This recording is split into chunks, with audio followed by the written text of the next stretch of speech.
Hola, ¿cómo están?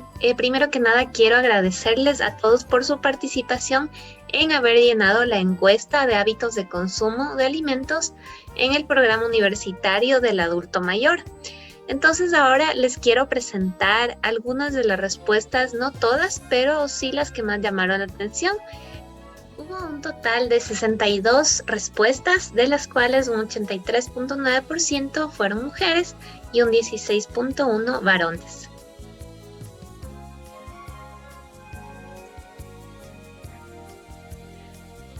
Esta pregunta de con qué frecuencia consumen comida fuera o piden comida preparada a domicilio, la hice porque muchas personas no cocinan en casa, ya sea por falta de tiempo, porque no les gusta cocinar, y muchas veces al comer muy frecuentemente fuera, están consumiendo alta cantidad de grasas trans, grasas saturadas o alta en sodio, dependiendo de qué tipo de comida consuman.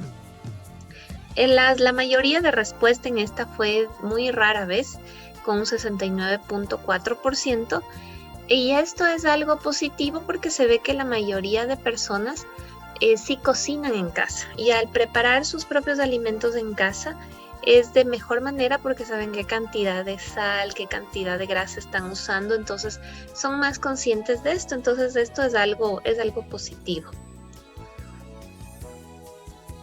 La mayoría de veces que piden comida o llevan comida a casa comprada, lo hacen en su mayor parte por antojo y en segundo lugar por falta de tiempo para cocinar, que contestó un 25.4% de personas. Algunas personas, pero en pocos casos es por descansar, por tener que ir al hospital, porque les quieren brindar a las visitas, etcétera. La mayoría de alimentos de los que piden a domicilio o compran comida afuera suelen ser carne o pollo en su mayoría. En segundo lugar están los almuerzos caseros y en tercero están los mariscos y las pizzas. Esos son los alimentos que más se ve que piden a domicilio, con mayor frecuencia. En cuanto al consumo de fruta al natural, la frecuencia de consumo ha resultado bastante positiva, ya que consumen con una frecuencia de todos los días un 74.2%. La mayoría de gente está consciente de que el consumo de frutas nos trae muchos beneficios a la salud por el contenido de antioxidantes, vitaminas, fibra y también el contenido de agua de las frutas. Entonces, la mayoría consume todos los días. Sin embargo, tomando en cuenta que una porción de fruta equivale a una mediana, como del tamaño de una pelota de tenis, o a dos pequeñas o a una taza de fruta picada, el consumo de fruta al día no es suficiente, ya que la mayoría, más del 50%, contestó que únicamente consumen una porción al día, que es una cantidad insuficiente, ¿no? Es muy poquito. Y de 2 a 3 porciones al día consumen un 37.1%, y 3 o más porciones al día, no, apenas un 9.7%. El consumo de verduras es muy positivo también, ya que tiene una alta cantidad de fibra y muchos micronutrientes. Tiene menor contenido calórico que las frutas. Y en cuanto a esta pregunta, la mayoría contesta que consume todos los días más del 50%, mientras que 2 a 3 días a la semana es un 30.6%. Es un menor consumo que las frutas. Veo que la mayoría de personas consumen más fruta que verdura, pero en esto hay el mismo problema. Hay que tomar en cuenta que una porción de verdura equivale a una taza en crudo o media taza en cocido, y la porción que consumen es de máximo uno al día, ya que vemos un 78.3% que consumen una porción al día, es decir, una taza de verduras en el día, o media taza si es que es cocida. Entonces ese consumo también es insuficiente.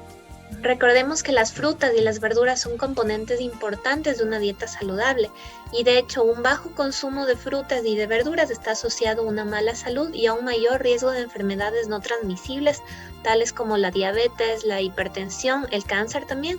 y se estima que en el 2017 unos 3.9 millones de muertes se debieron a un consumo inadecuado de frutas y verduras. La Organización Mundial de la Salud recomienda mínimo 5 porciones de entre frutas y verduras al día y no se está cumpliendo con esta porción.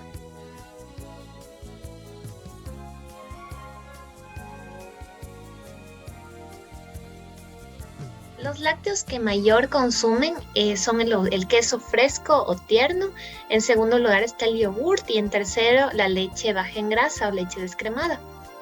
Los lácteos tienen la parte positiva que presentan calcio, proteínas de alto valor biológico, probióticos también en el caso del yogur, del kéfir. Los lácteos más recomendables son los bajos en grasa, como el queso tierno, el queso fresco y los que nos proporcionan probióticos, especialmente el kéfir y el yogur griego. Lo negativo de los lácteos es justamente las grasas saturadas y que algunos son muy procesados, son ultraprocesados. Para evitar esto tenemos que ver los ingredientes, que no tengan muchos ingredientes. Es decir, si compramos yogur, simplemente que tenga leche, el fermento lácteo y los lactobacillus, nada más. Preferible se recomienda que no sean altos en azúcar ni altos en grasas, pero vemos que aquí no hay problema con esto, ya que hay una mayor tendencia de consumo de quesos bajos en grasa.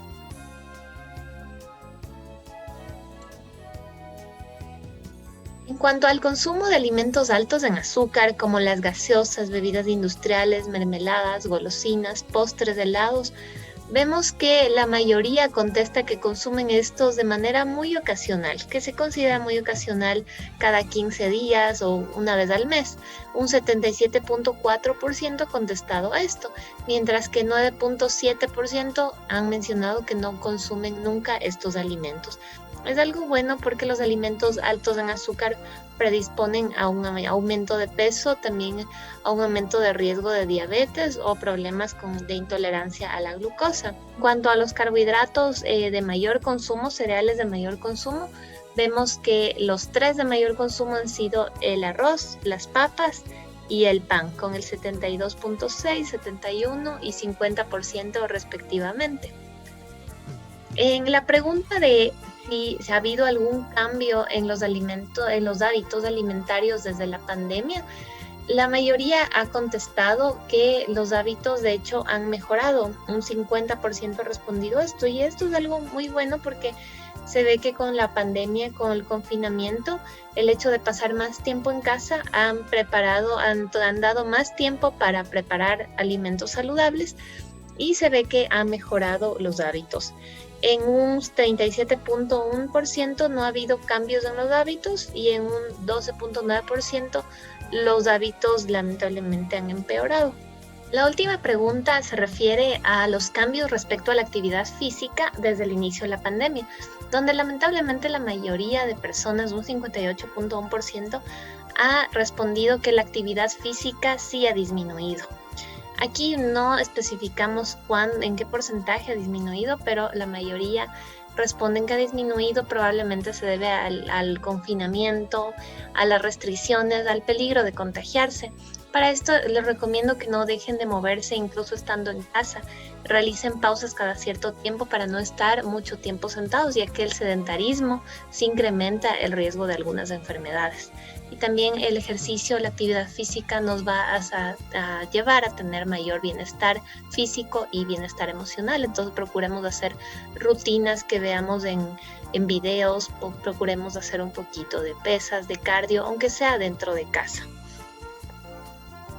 Les agradezco mucho por la participación en esta encuesta. Esto va a ser también utilizado para los nuevos temas de los que vamos a hablar próximamente y espero que tengan un lindo día. Nos vemos la próxima semana.